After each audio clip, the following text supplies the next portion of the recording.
जिस विश्वविद्यालय की हम बात कर रहे हैं, कृषि विश्वविद्यालय मेरठ के नेशनल हाईवे पड़ता है। इसी में 10 तारीख को काउंटिंग हुई थी। मेरठ में डीन पर जानलेवा हमला हुआ है। कृषि विश्वविद्यालय के dean veterinary doctor Rajveer Singh पर अज्ञात हमलावरों ने ताबड़तोड़ फायरिंग की। राजवीर सिंह छुट्टी के बाद अपनी कार में सवार होकर के कंकरखेड़ा स्थित अपने घर जा रहे थे। हमलावरों ने कृषि विश्वविद्यालय के मुख्य गेट से कुछ ही दूरी पर इस वारदात को अंजाम दिया है और फरार हो गए। कई गोली लगने से राजवीर बुरी तरह से घायल है और सूचना मिलने पर पुलिस पहुंची है। घायल को अस्पताल में भर्ती करवाया गया है, जहां पर उनकी हालत अभी तक भी गंभीर बताई जा रही है। कल शाम 5 बजे की यह घटना बताई जा रही है। वहीं इस जानलेवा हमले के पीछे की वजह अभी तक स्पष्ट नहीं हो पाई है। पुलिस कई एंगल से मामले की जांच पड़ताल में जुटी हुई है। हमारे सहयोगी मुनव्वर चौहान हमारे साथ जुड़ गए अधिक जानकारी के साथ। मुनव्वर, क्या कुछ पूरी जानकारी इस घटना को लेकर कि ये एक बड़ी घटना सामने आई है मेरठ से? देखिए, खास तौर से मेरठ की अगर बात करूं तो चुनाव के बाद यहाँ पर आपराधिक वारदातें होने लगी है। जिस विश्वविद्यालय की हम बात कर रहे हैं, कृषि विश्वविद्यालय मेरठ के नेशनल हाईवे पड़ता है। इसी में 10 तारीख को काउंटिंग हुई थी, लेकिन शुक्रवार को यहाँ बड़ी वारदात हुई। यहाँ के D1 थे राजवीर सिंह, उनके ऊपर जानलेवा हमला किया गया। बाइक सवार बदमाश पहुंचे और उनकी गाड़ी को रुकवाया। बाकायदा फ्रंट शीशे से और साइड के शीशे से सटा करके गोलियां मारी गई हैं। उनके गुप्तांगों पर गोलियां मारी गई हैं, सीने पर भी गोलियां मारी गई हैं। तो बताया जाता है करीब 12 राउंड फायरिंग यहाँ पर की गई है। ऐसे में वो गंभीर है। पहले उन्हें ग्लोबल अस्पताल में भर्ती कराया गया, लेकिन वहां से उन्हें फिलहाल न्यूटीमा के लिए रेफर किया गया है। यहाँ पर जो उनके गांव के लोग हैं, बागपत के रहने वाले हैं, वहां के लोग इकट्ठा हो चुके हैं। बाकायदा कंकरखेड़ा जहां वो रहते थे, वहां के लोग भी इकट्ठा है और जो कृषि विश्वविद्यालय के छात्र थे वो भी बड़ी तादाद में इस वक्त हॉस्पिटल पर है। 3 थानों की पुलिस हॉस्पिटल पर लगाई गई है। हालांकि इस पूरे मामले में बताया जाता है कि 2 जो युवक थे, यानी कि खासतौर से एक की बात की जा रही थी। एसएसपी ने कहा कि एक लड़का जो कि स्टूडेंट था, वो इस घटना को उसने देखा है, उसको फिलहाल उससे पूछताछ की जा रही है। बाइक से वो जा रहा था। हालांकि इसमें 4 टीमें क्राइम ब्रांच की लगाई गई हैं। जल्दी घटना के खुलासे की बात की जा रही है, लेकिन जिस तरीके से निर्मम तरीके से हत्या करने की कोशिश की गई है, अपराधी तब फरार हुए हैं जब वो बिल्कुल बेहोश हो चुके थे। अपराधियों को लगा के उन्होंने दम तोड़ दिया, वहां से गए हैं। ऐसा लगता है जैसे पुरानी रंजिश है, लेकिन परिवार के लोगों का मानना है कि कोई रंजिश नहीं थी। बिल्कुल साधारण व्यक्ति थे। पिछले 2007 से वो मेरठ के विश्वविद्यालय में वो डीन थे।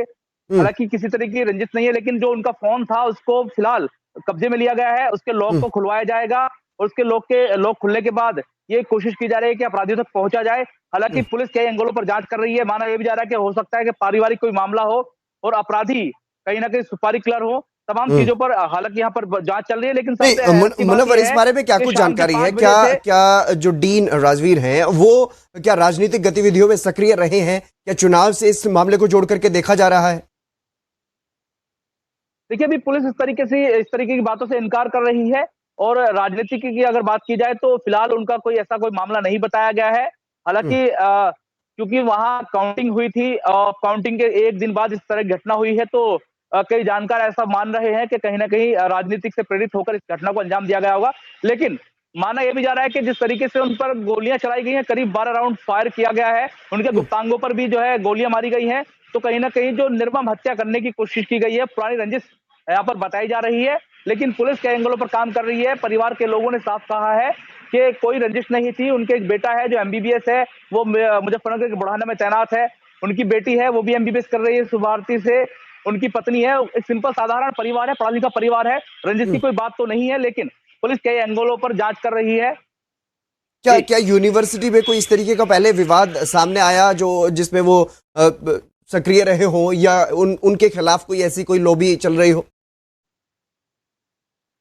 देखिए, अभी हमारी कई लोगों से बात हुई है, खास करके एसएसपी और जो विश्वविद्यालय के कुल सचिव हैं उनसे बात हुई है। हालांकि उन्होंने इस तरह की बात को नकारा है कि कोई ऐसी इनसे कोई रंजिश नहीं थी, कोई छात्र भी इनसे नाराज नहीं था।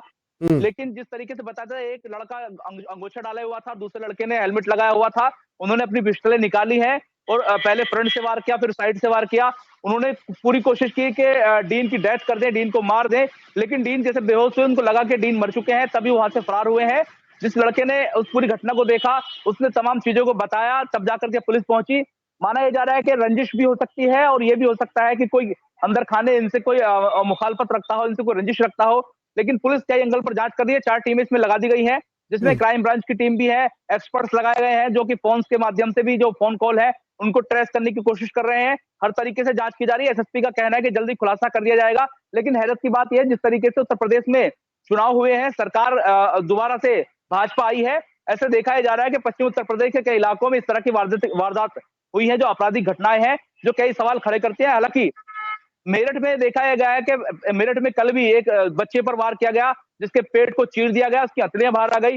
दूसरा डीन का मामला रहा। इस तरह के 2-3 मामले रहे। पश्चिम उत्तर प्रदेश में पुलिस भी नहीं समझ पा रही है कि अचानक से हुआ क्या है, क्या अपराधी वापस लौट आए हैं। ऐसे में देखना यह भी होगा कि किस तरीके से पुलिस आगे काम करती है और इस घटना के पीछे आखिर अपराधी कौन है और क्या मंशा उन अपराधियों की रही है कि डीन को मार दिया जाए। हालांकि डीन की हालत काफी नाजुक है और पूरा जो एडमिनिस्ट्रेशन है वो लगा हुआ है और काफी डॉक्टरों की टीम भी है, उनको बचाने की कोशिश में जुटी हुई है, क्योंकि गुप्तांगों पर भी गोलियां मारी गई हैं, सीने पर गोलियां मारी गई हैं। अपराधियों ने पूरी कोशिश की कि वो डीन को वहीं पर मार दें, लेकिन डीन की किस्मत अच्छी थी कि वो बच गए और उनको समय रहते अस्पताल में ले जाया गया है। लेकिन 3 अस्पताल बदल दिए गए हैं, तीसरे अस्पताल में डीन मौजूद है।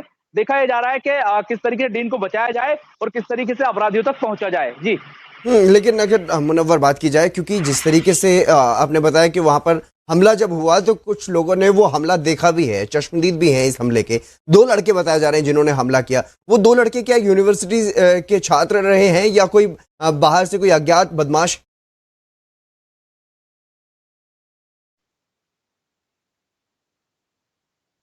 मुनव्वर, मेरी आवाज सुन पा रहे हैं आप? जी जी जी जी, बताइए। जी जी। हाँ, जो 2 लड़के जिनकी बात आप कर रहे हैं जिन्होंने गोली चलाई, क्योंकि जिन चश्मदीदों ने उन्हें देखा, तो क्या ये बताया जा रहा है कि वो यूनिवर्सिटी के छात्र थे या कोई बाहरी लोग थे? देखिए, जिस लड़के ने देखा है वो यूनिवर्सिटी का छात्र था, लेकिन जो लोग दो बाइक पर आए हैं, हेलमेट लगाया था, अंगोछा डाला था, जो उनकी एक्टिविटीज बताई गई है, वो नवयुवक है। हो सकता है वो अपराधी हो सकता है वो जो यूनिवर्सिटी के छात्र हो। इन तमाम पहलुओं पर जो है एसएसपी की टीमें काम कर रही हैं। एसएसपी का कहना है कि जल्दी खुलासा किया जाएगा। लेकिन जिस तरीके की एक्टिविटी इन युवाओं की बताई जा रही है, माना यह भी जा रहा है कि कहीं ना कहीं छात्र भी हो सकते हैं और कोई रंजिश दीन से हो सकती है। लेकिन तमाम चीजों पर विराम तभी लगेगा जब एसएसपी की 4 टीमें अपनी जांच कर लेंगी और अपराधी सलाखों के पीछे पहुंच जाएंगे। जी। कल शाम की ये घटना है, अब तक क्या कुछ प्रोग्रेस है? पुलिस की तरफ से क्या कुछ कहा जा रहा है? क्या अपराधियों के बारे में कोई शिनाख्त मिल पाई है? कोई सुराग अभी तक मिल पाया कुछ? देखिए, हमने पहले भी बात की, एसएसपी से बात की और थाना दोराला अध्यक्ष से बात की। उन्होंने कहा है कि इस पर काम चल रहा है। वो अभी किसी चीज को डिस्क्लोज नहीं करना चाहते हैं और उन्होंने कहा है कि अगर हम डिस्क्लोज करेंगे तो हो सकता है अपराधी सतर्क हो जाए और निकल जाए। इसलिए उन्होंने अभी कहा है कि ना तो हम उस छात्र को डिस्क्लोज करेंगे जिसने ये देखा है और ना ही उन तमाम बातों को डिस्क्लोज करेंगे जो छात्र बता रहा है। तमाम चीजें की जा रही हैं। हालांकि स्केच बनाने की बात की जा रही है, लेकिन स्केच जब उनके हेलमेट लगे थे तो ऐसे में स्केच काम नहीं करेगा। तमाम चीजें डिस्क्लोज नहीं कर रही है पुलिस, लेकिन देखना ही होगा कि पुलिस आखिर कब तक इस घटना को खोलती है। चूंकि जिस तरीके से हाइड तरीके से इस ऑपरेशन को किया जा रहा है, अपराधी को पकड़ने के लिए पुलिस लगी हुई है। देखना ये होगा कि आखिर कब तक जो अपराधी हैं पुलिस के सामने होंगे, प्रेस के सामने होंगे और उनसे पूछा जाएगा कि आखिर वजह क्या थी और कब वो सलाखों के पीछे जाएंगे। जी। बिल्कुल, तमाम जानकारी देने के लिए मुनव्वर बहुत शुक्रिया आपका। लेकिन ये बड़ी वारदात जो है वो सामने आई।